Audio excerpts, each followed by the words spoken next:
Olá, amigos e irmãos do canal Estandarte da Liberdade. Eu sou Renan e quero fazer todos bem-vindos a este vídeo do programa Brasil de Sião, onde cada semana nós aprendemos sobre a história da igreja em algum dos estados do Brasil e Distrito Federal. Nós seguimos uma ordem alfabética, então começamos com Acre, até semana passada onde vimos o Paraná. Se você não viu algum desses vídeos, volte aqui no canal e procure, porque eles estão todos aí. Tem muitos outros vídeos também, então se inscreva e assista a todos os vídeos que são muito interessantes. E hoje, continuando nessa ordem alfabética, vamos conhecer a igreja no estado do frevo, do forró, do maracatu, do bolo de rolo, de tanta coisa maravilhosa como é o estado de Pernambuco. Eu sou suspeito para falar porque eu sou membro da Estaca Olinda em Pernambuco. Mas, mesmo assim, tudo isso que eu disse é verdade. Vamos ver um pouquinho mais sobre esse estado, vamos conhecer e depois vamos dar seguimento à história da igreja aqui em Pernambuco. O estado de Pernambuco foi uma das primeiras capitanias hereditárias do Brasil, criadas em 1535, no início da ocupação de Portugal na colônia brasileira.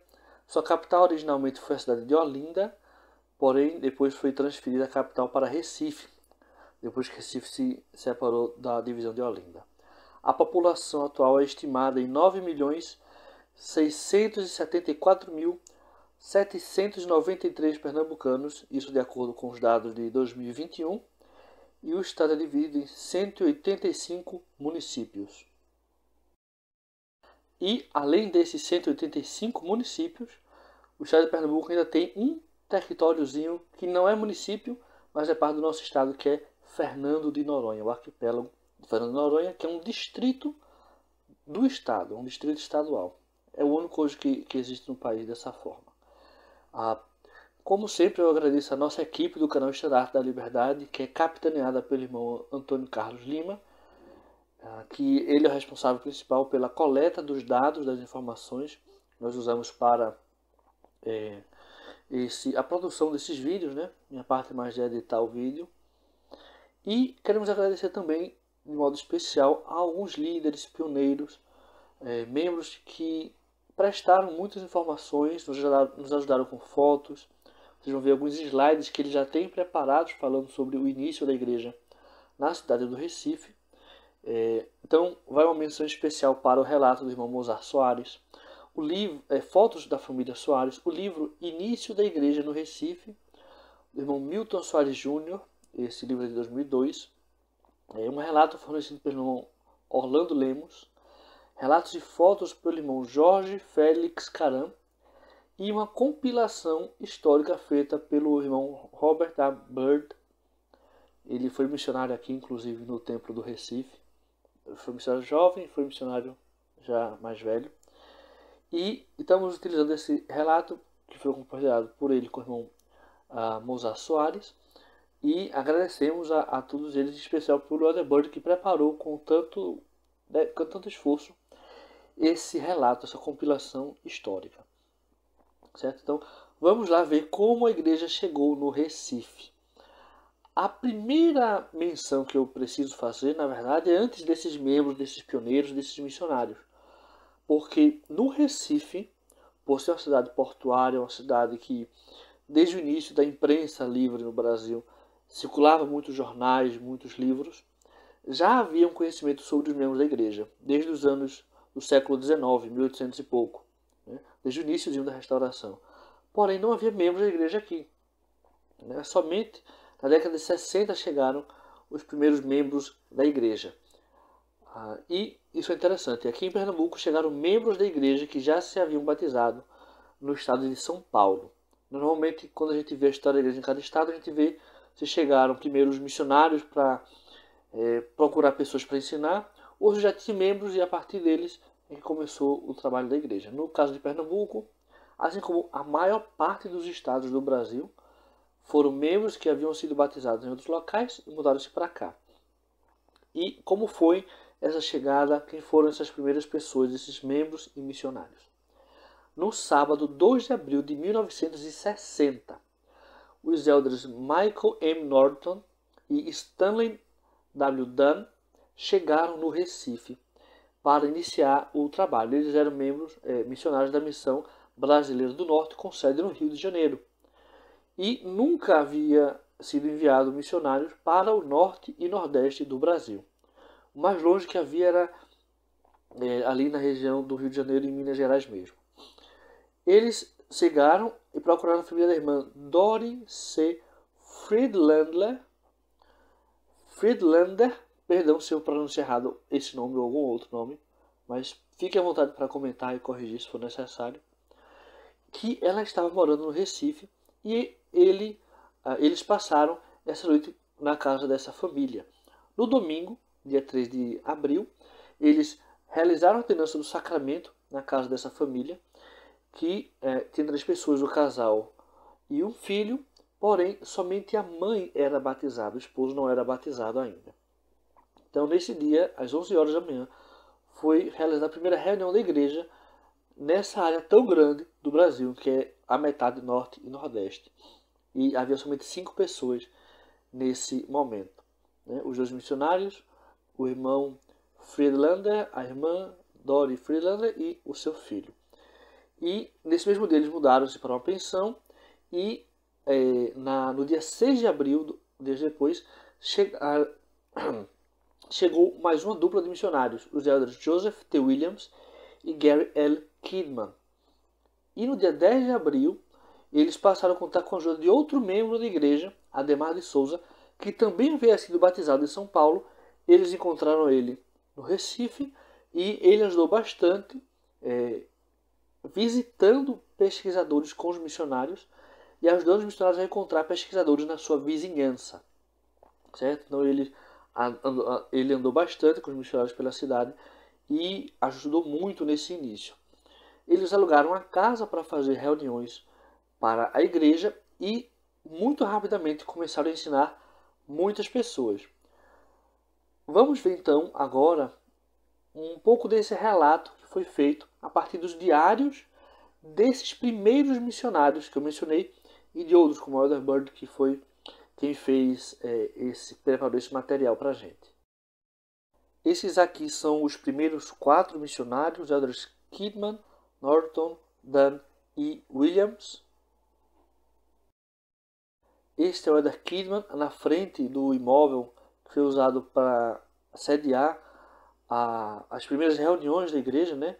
E quando se organizou o ramo, foi nesse local, na Rua Imperial, número 1311, no centro do Recife. E assim foi organizado o ramo do Recife.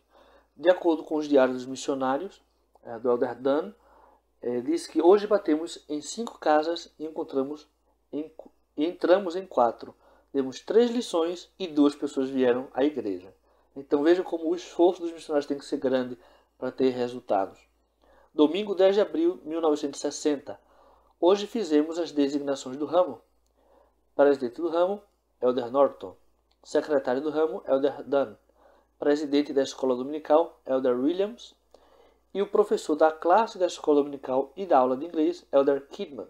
Vejam como, desde o início, eles davam importância a dar aulas de inglês. E ele ainda anotou: resolvemos tentar encher nossa capela de pessoas na próxima semana.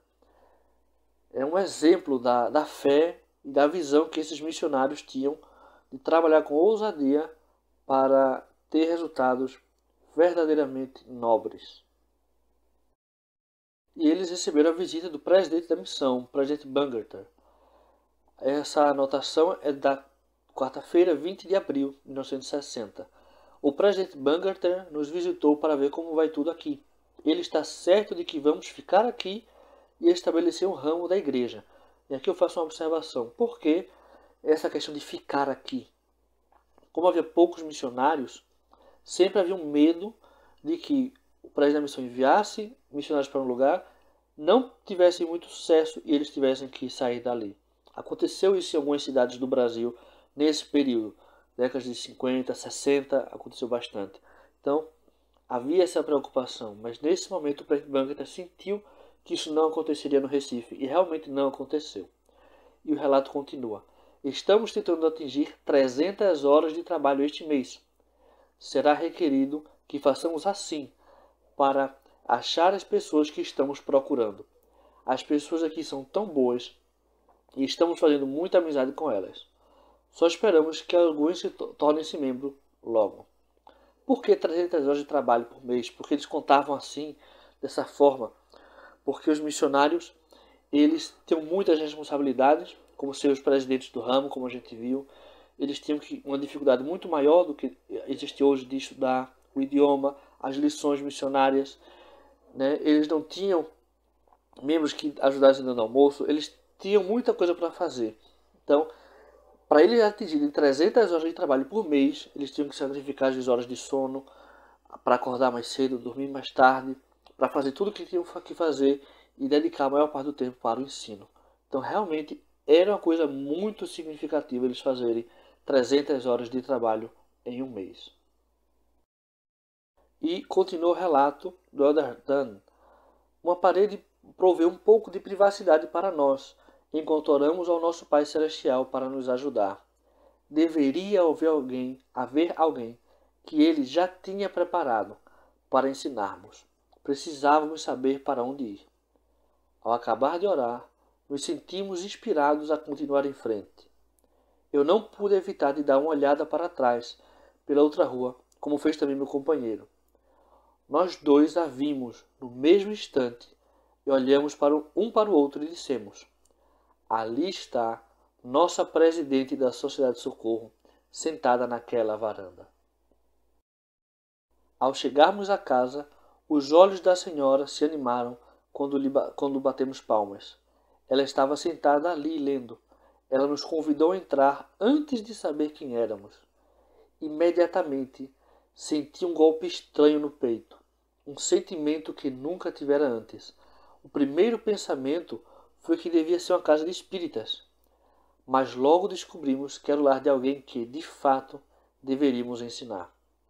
Ao invés de dar uma lição a esta senhora, Irene Soares, como era de nosso costume, combinamos de voltar e visitar a família mais tarde no mesmo dia. E essa foi a primeira família, como a gente vai ver, que eles iriam batizar-se. Eles voltaram, ensinaram, conheceram o esposo da irmã Irene, o irmão Milton. E esse trecho aqui é retirado desse livro de memórias do irmão Milton Soares. Falando dos missionários, de certo domingo eles chegaram em casa. Eu estava operando meu transmissor, pois era rádio amador, e insistiram para que eu interrompesse minha transmissão, para assistir às aulas que pretendiam dar. Olha, disse eu, vocês estão perdendo tempo, pois eu não pretendo me batizar. Não quero que vocês insistam, pois não pretendo ser indelicado. Como vocês veem, continuei, só tenho os sábados e domingos para fazer radioamadorismo e sair nos meus barcos à vela e fazer piquenique e não pretendo mudar meu procedimento.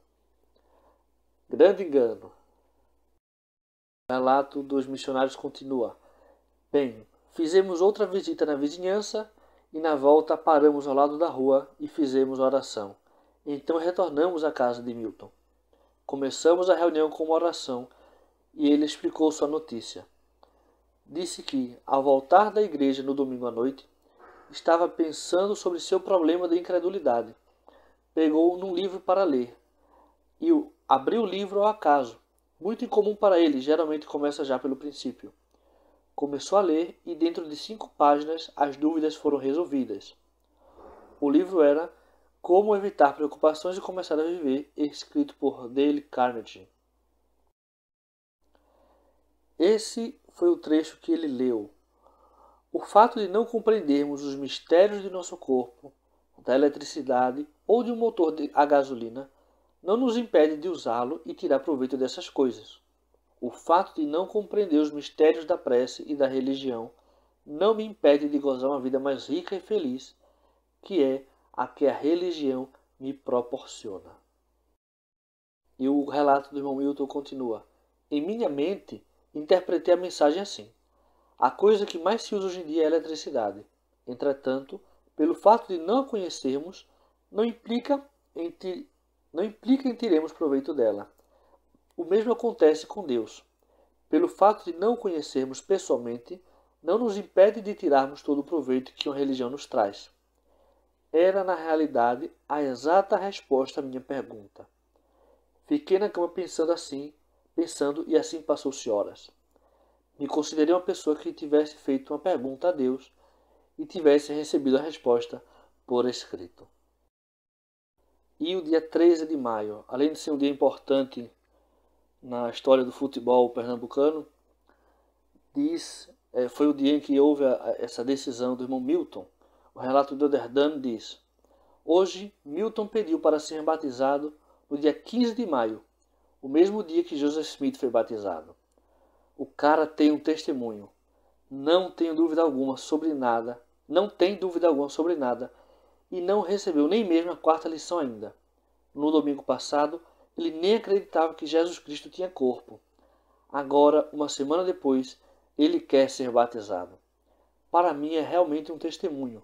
O evangelho é verdadeiro. Ele está tentando convencer a esposa a ser batizada. Ela é católica, mas é a senhora mais simpática que já conheci. Eles têm 4 filhos, 3 com mais de 8 anos de idade.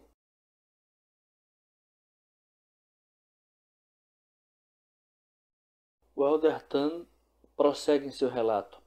Domingo 15 de maio, às 6 horas, Elder Norton e Elder Dan se encontraram na igreja com Milton Soares Jr. Foram à casa dele, tiveram uma pequena reunião, entraram no seu carro e acharam um bom lugar na praia, e nós 3 entramos nas águas do batismo, enquanto a família e amigos nos esperavam na praia. Foi um sentimento muito bom. Agora o ramo é verdadeiramente iniciado. Vejam essas outras anotações também dos missionários. Eles registraram que foram feitos 12 batismos nas seguintes 6 semanas. 15 de maio, Milton Soares. 29 de maio, Hélio Leite e Maria Lúcia Leite. 5 de junho, Irene, Irajá, Irecê e Moema Soares. Antonita Leite e Geraldo Leite. E no dia 5 de julho, Raul Lins e Maria Olívia Lins e Shirley Jalfim. Todos foram batizados no mar, na praia, né? E muitos outros foram batizados nas semanas e meses seguintes.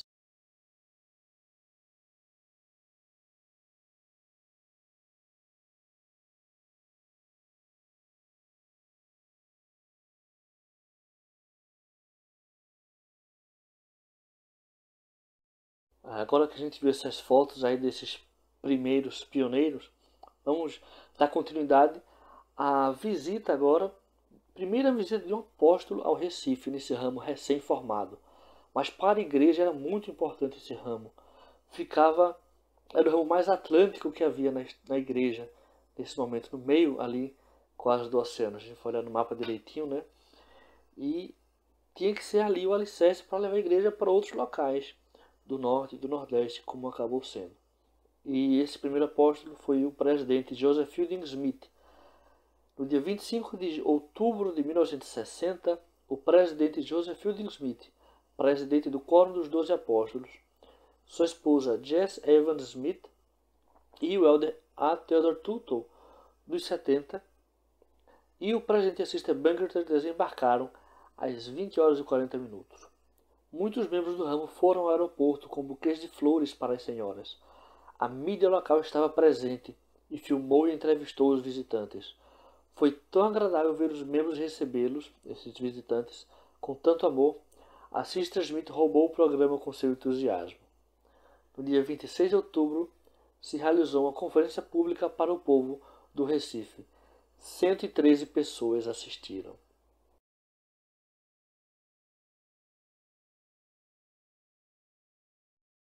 Como é maravilhoso ver o relato desses primeiros pioneiros da igreja no Recife. Mesmo eu já tendo ouvido boa parte dessa história antes, ainda assim dá gosto de ouvir esse relato.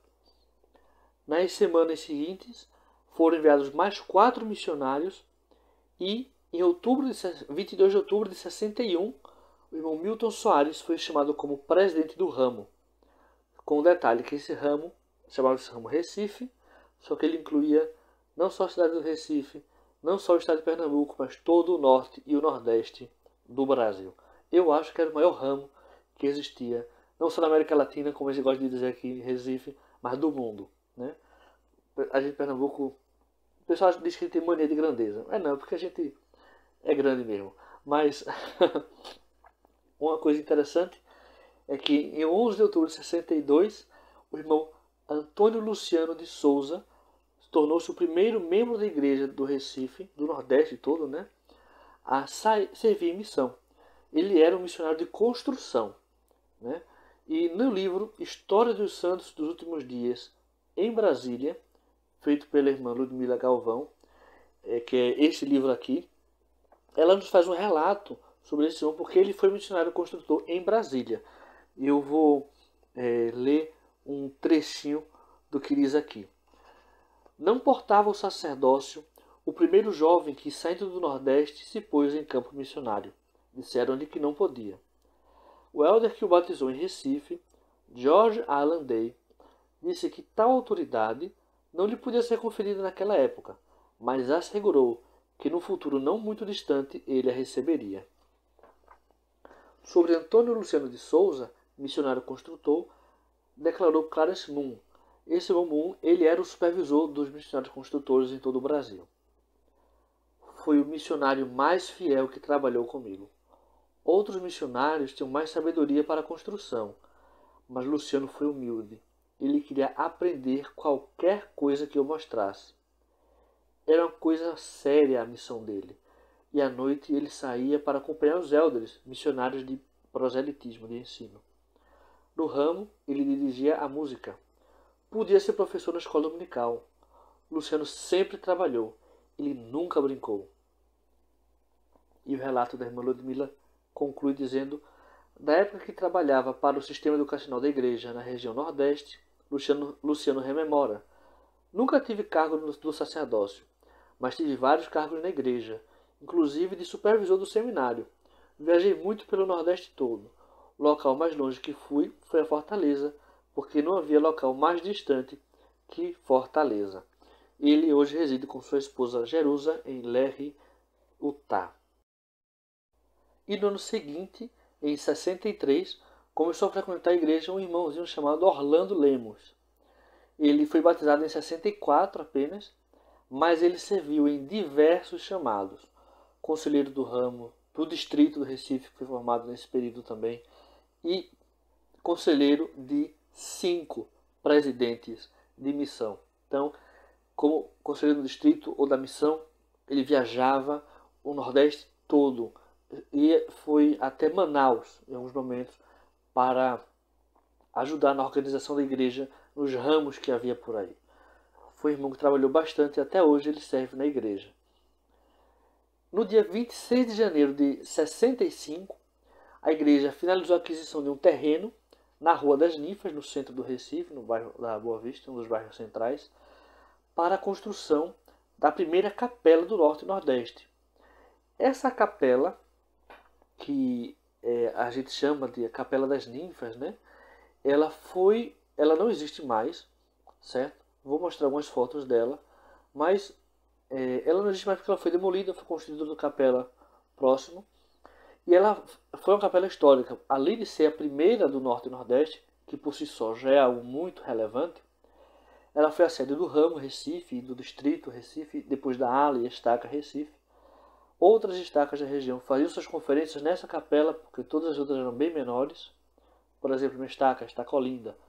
A conferência de criação dessa estaca foi feita nessa capela das ninfas.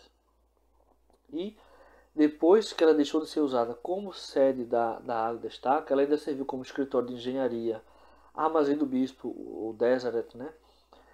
Sede do Centro de Autossuficiência, que antes era chamado Centro de Recursos de Emprego, e escritório da Missão Brasil Recife, que foi o último uso que ela teve antes de ser vendido o terreno, né? Então vamos ver agora algumas fotos dessa primeira capela e fotos também de pioneiros. Essa foto aqui acima é da casa que havia nesse local, que precisou ser demolida para a construção. Uma foto aqui maior da construção. Veja uma placa tão grande para sinalizar, e era para chamar a atenção mesmo, para que todo mundo soubesse que ali estava sendo construída uma capela e tivesse interesse, curiosidade de ver, né? As capelas tinham essa função de chamar a atenção para a obra missionária. Nessa foto aqui, a gente pode ver a capela já construída, né? Ainda com a placa da construção, isso é no período que ela estava sendo finalizada, essa construção. E no dia 3 de setembro de 1967, o jornal Diário de Pernambuco, que é o jornal mais antigo da América Latina, e não é brincadeira não, é verdade, podem pesquisar, ele publicou uma nota sobre essa capela e disse: a mais jovem e mais interessante casa de oração do Nordeste do Brasil. Estas fotos são de uma exposição organizada pela Prefeitura do Recife, junto com algumas outras instituições, sobre imóveis de importância histórica no bairro. Essa capela ela chegou a ser declarada como de proteção especial, não chegou a ser tombada, né? Estava num processo, mas foi interrompido pela venda e demolição. Mas ela chegou a figurar nesse hall. Aqui é uma imagem, um desenho de representação dessa capela. E a imagem do meio é a capa de um folheto, onde se mencionam esses imóveis no bairro da Boa Vista, que é parte desse circuito de proteção, de preservação da memória. E a terceira imagem, uma maquete da capela, que foi parte dessa exposição, que foi feita no Shopping Boa Vista, no centro do Recife. Essa imagem abaixo, eu acho que não dá para ler muito bem, porém eu tenho aqui esse folheto, e ela diz mais ou menos assim, eu vou ler para vocês. Nas proximidades, a Associação Brasileira da Igreja de Jesus Cristo dos Santos dos Últimos Dias, antes um templo conhecido como Igreja dos Mormons, ocupa uma casa em frente ao imóvel que abrigava o Colégio Nossa Senhora do Carmo. Eles achavam que esse prédio, que não era mais usado como uma capela, né, como centro de reuniões espirituais, era uma casa, né, que não era exatamente isso. Mas é interessante que a capela tenha servido como referência do ponto de vista histórico e arquitetônico também no Recife e toda a região. Aqui temos algumas fotos de membros na frente da capela, membros do ramo Recife, nessa Capela das Ninfas. Essa foto aqui abaixo, no canto inferior direito, é da primeira turma do seminário do Recife. Se não me engano, é do 71, mas não tenho certeza absoluta, mas eu acredito que é desse período. Aqui nós temos o irmão Irajá Bandeira Soares, aquele menininho numa foto que a gente viu lá atrás, filho do irmão Milton, indo para a sua missão de 3 anos no Chile. Foi o primeiro jovem do Recife a sair, a servir missão como missionário de proselitismo, né, ou de ensino, como a gente chama hoje. Na primeira foto ele está subindo no avião, na segunda ele já está no campo missionário no Chile. Ele também serviu como missionário de construção, porém eu não tenho certeza do período, se foi antes ou depois disso, mas eu acho que foi antes de sua missão de ensino. Este recorte aqui é da Liarona, das páginas locais da Liarona, noticiando a formação da primeira estaca no Nordeste, que foi justamente a estaca Recife, presidida pelo irmão Irajá Soares. E um de seus conselheiros, o primeiro conselheiro, era o irmão Orlando Lemos, aquele que eu mencionei que é o eterno conselheiro, né, de todo mundo, presidente de missão, etc. Também conselheiro da primeira estaca do Recife. Essa segunda foto aqui é uma foto bem mais recente, de 2014. No centro tem o irmão Mozart Soares. Ele está aí junto com o Elder Norton e o Elder Dan. E ao seu lado está a Sister Bangerter, esposa do presidente da missão na época. Esses eram os missionários que ensinaram o pai dele. Ele não era nascido ainda quando o pai dele foi batizado. Ele nasceu depois, já nasceu numa família da igreja. Foi a primeira criança nascida numa família da igreja aqui em Pernambuco. Esses últimos acontecimentos que eu mencionei são do final da década de 60 e início da década de 70.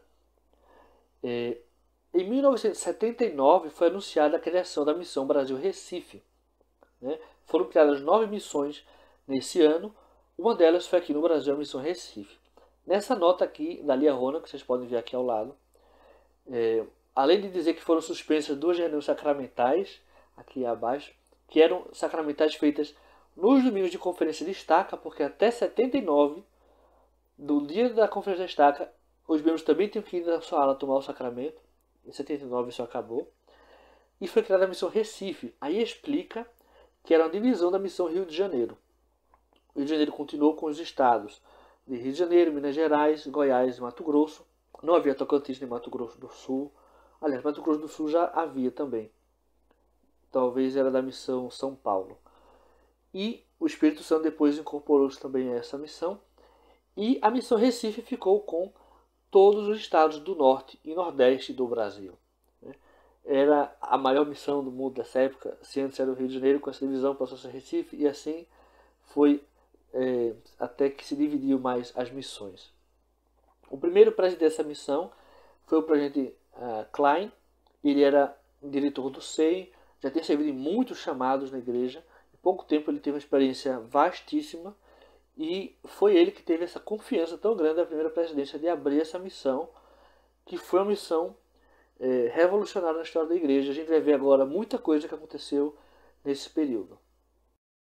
Uma curiosidade sobre a missão Recife é que entre 1985 e 1987 teve uma sucessão muito rápida de presidentes de missão por algumas questões emergenciais. Vocês podem ver aqui ao lado a linha cronológica disso, né? Eu botei um resumozinho. O que é que aconteceu? Em 1985 foi chamado o presidente Mary F. Frost. Ele chegou na missão em julho de 85, porém, em 86, no primeiro semestre, ele teve que voltar aos Estados Unidos por um problema de saúde de sua esposa. E foi designado o irmão Franklin L. McKean como presidente da missão. Porém, em junho de 86, ele passou pouquíssimos meses, ele teve que voltar aos Estados Unidos por causa do serviço militar. Ele era general do exército e foi convocado emergencialmente para lá. Foi designado um líder interino, Wayne M. Beck. Ele ficou algumas semanas até o presidente McKean voltar. Então, ele foi como o terceiro presidente da missão. O presidente McKean voltou, porém, ele faleceu de um ataque cardíaco em outubro de 86. Passou somente algumas semanas mais. Então foi designado um quarto presidente, esse também era interino, que ficou de outubro de 86 até 1987, quando foi dividida a missão Recife e criada a missão Fortaleza. Por fim, o quinto desses presidentes foi o presidente Antônio José de Mendonça. Ele ficou de 1987 a 1990, quando houve uma nova divisão da missão e foi criada a missão Salvador. E algo importante sobre o presidente Mendonça, que até hoje os membros de Recife chamam ele assim, presidente Mendonça, é que ele, nos 3 anos em que ele foi presidente da missão, a missão Recife foi a que mais batizou no mundo. E ele, depois de um tempo, voltou para o Recife como diretor do SEI, morou aqui bastante tempo e é amadíssimo pelos membros que conviveram com ele nesse período. Até hoje ele é bastante recordado aqui. Para falar um pouquinho mais da missão Recife, ela foi dividida, como eu mencionei, em 87 para criar a missão Fortaleza, em 90 para criar a missão Salvador, em 93 foi criada a missão Recife Sul, que depois ela foi fechada e substituída pela missão Maceió, em 99, e em 98 foi criada a missão João Pessoa, e em 2020 foi novamente criada a missão Recife Sul. Vou mostrar aqui para vocês no mapa como estão hoje as missões aqui no estado de Pernambuco. O território do estado de Pernambuco hoje ele está coberto por 5 missões. Vou começar do lado mais oeste. A missão Salvador pega a estaca Petrolina, que é a estaca mais oeste de Pernambuco. A missão Fortaleza Leste inclui um distrito, o distrito Araripina. A missão Recife Sul ocupa essa maior parte aí do sertão e o agreste do estado. A missão Recife Norte, essa missão bem pequenininha aqui, no lado mais leste, que é a segunda menor missão do Brasil. Eu acho que só não é menor que a missão São Paulo e Interlagos. E qual é a quinta missão? A missão Natal. Por incrível que pareça, ela não faz fronteira conosco, porém, o território do distrito de Fernando de Noronha está incluído na missão Natal e é parte do estado de Pernambuco. Por isso que eu mencionei que são 4. Salvador, Fortaleza Leste, Recife Sul, Recife Norte e o arquipélago de Fernando de Noronha da missão Natal. E dentro das áreas dessas missões, né, a gente sabe que na igreja existem os conselhos de coordenação formados pelos distritos, estacas e missões que compartilham a mesma área geográfica.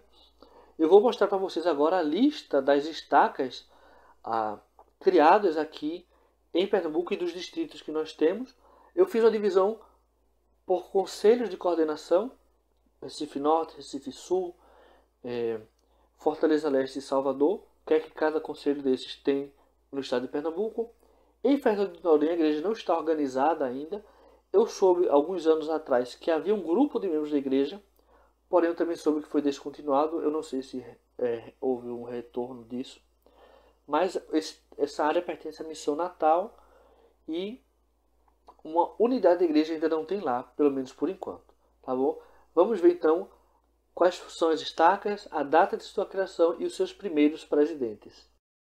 No Conselho Recife Norte, a estaca Recife Brasil foi criada em 31 de outubro de 1980, com Irajá Bandeira Soares como presidente. A estaca Olinda, que é a minha estaca, criada em 12 de julho de 1981, com Reynold Kraft como presidente. Estaca Recife Brasil Jardim São Paulo, criada em 25 de agosto de 1991, com Herbert Omouca como presidente. Estaca Camaragibe Brasil, criada em 24 de julho de 1994, com Altair Roque da Silva como presidente.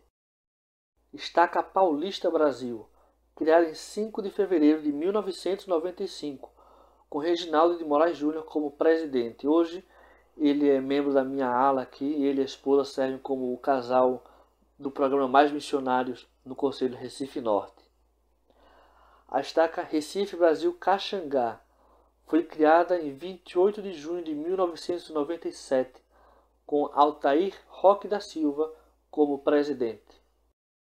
E a estaca mais nova do Conselho Recife Norte é a estaca Brasil Casa Amarela, Recife Brasil Casa Amarela, criada em 3 de setembro de 2006, com Ednei Vieira de Moura como presidente. Agora vamos para o Conselho Recife Sul. Em 21 de março de 82, houve uma divisão da estaca Recife Brasil e foi criada a estaca Recife Boa Viagem Brasil. O irmão Irajá foi chamado para ser o primeiro presidente dessa nova estaca, porque ele morava na área dessa divisão.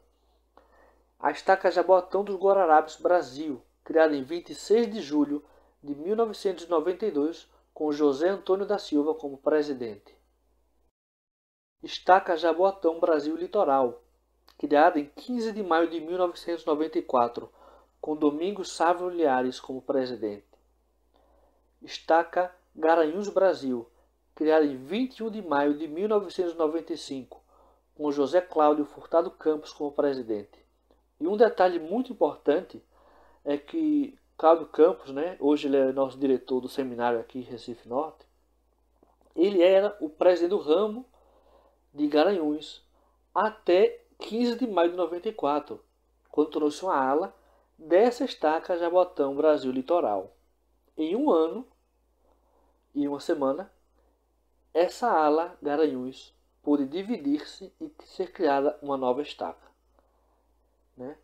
Vejam como é forte o crescimento do interior de Pernambuco. E o irmão Cláudio Campos foi um grande pioneiro, realmente ele é ainda um grande pioneiro da igreja aqui em Pernambuco. E no norte e nordeste do Brasil, em grande parte também. Continuando o Conselho Recife Sul, a estaca Recife Brasil em Biribeira, criada em 3 de dezembro de 1995, com meu grande amigo Marconi Magalhães Santos como presidente. E a estaca Caruaru Brasil, a estaca mais recente aqui do estado de Pernambuco, organizada em 5 de março de 2012, com Heraldo Ferreira Lima como presidente. E o Conselho Recife Sul, a Missão Brasil Recife Sul, também tem um distrito, o Distrito Palmares Brasil, criado em 4 de julho de 2004. No estado de Pernambuco ainda temos a estaca Petrolina Brasil, que é parte do Conselho Salvador, criada em 21 de junho de 1998, com Nilo Manuel de Sá como presidente, e como parte do Conselho Fortaleza Leste, da Missão Fortaleza Leste, o Distrito Araripina Brasil, criado em 24 de fevereiro de 2019. Como eu digo, a história nunca para. E em 1998 foi dividida a área Brasil, foi organizada a área Brasil Sul, com sede em São Paulo, onde já era a sede anterior da área Brasil, e foi criada a área Brasil Norte, com sede no Recife, em Pernambuco.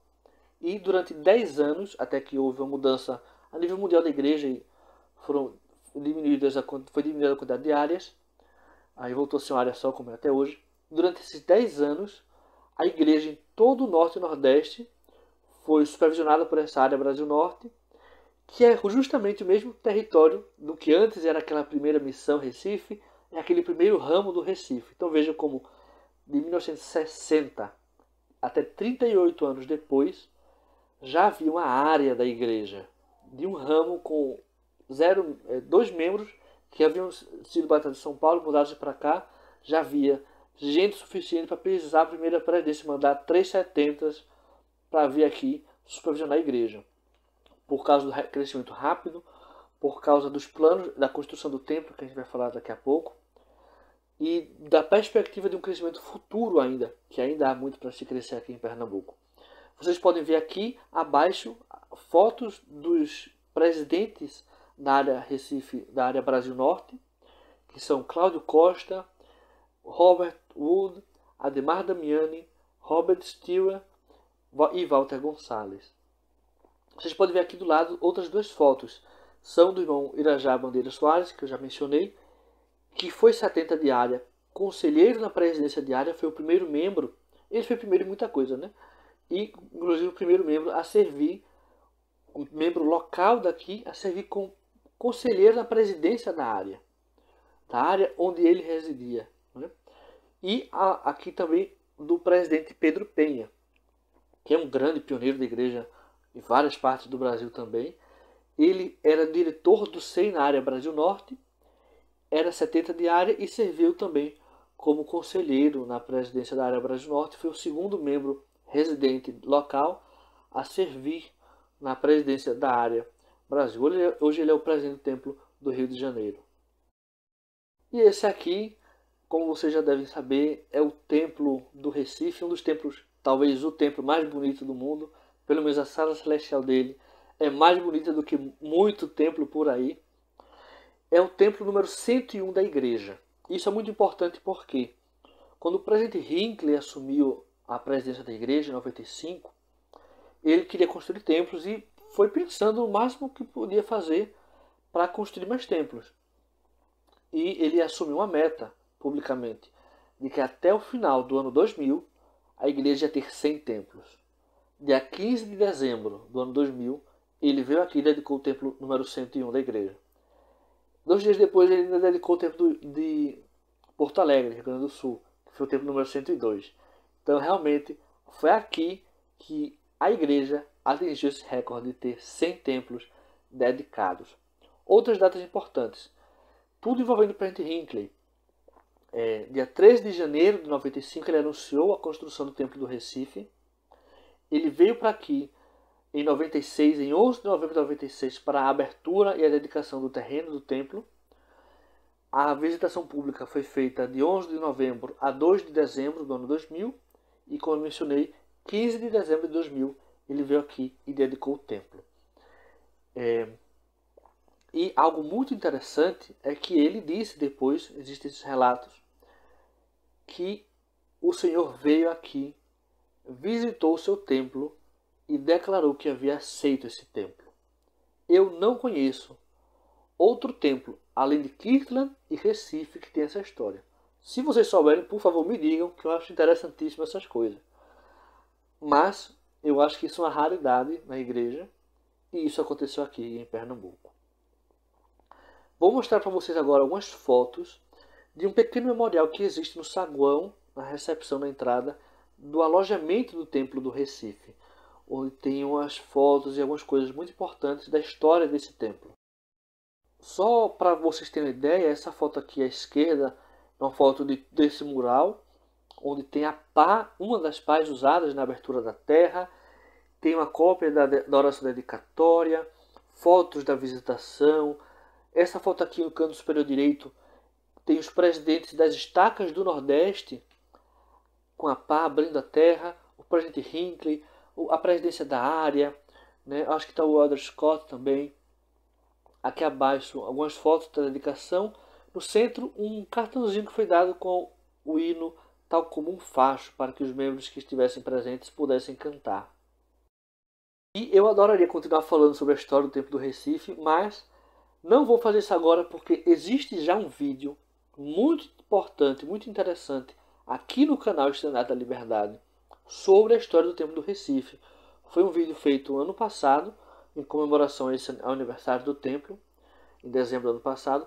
E esse vídeo inclui depoimentos de membros que estiveram aí na dedicação, na visitação, que tiveram os bastidores de tudo, inclusive de todos os presidentes do Templo do Recife. Então vale a pena assistir esse vídeo. Coloquei aqui o cartazinho, vocês podem procurar por essa imagem e vão encontrar aí. Voltem um pouquinho na lista aí, na linha do tempo desses vídeos, e assistam esse vídeo. É um pouquinho longo, mas vale muito a pena assisti-lo. E um acontecimento mais recente na história da igreja em Pernambuco. No ano passado, em abril de 2022, Denelson Urbano da Silva foi chamado para servir na igreja como 70 autoridade geral. Se tornou assim o primeiro membro da igreja nordestino a servir como autoridade geral da igreja.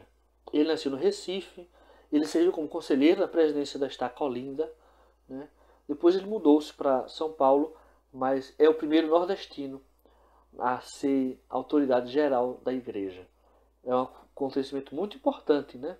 A gente teve muitos irmãos aqui servindo como presidente de missão, 70 de área, tudo, mas ele se tornou o primeiro a ser a autoridade geral da igreja, e por isso esse fato também é tão relevante. Meus amigos, me perdoem pelo vídeo longo, mas aqui em Pernambuco a gente gosta de tudo com grandeza, né? Então o vídeo tem que ser grande também. O vídeo mais longo em linha reta da América Latina, como a gente diria aqui.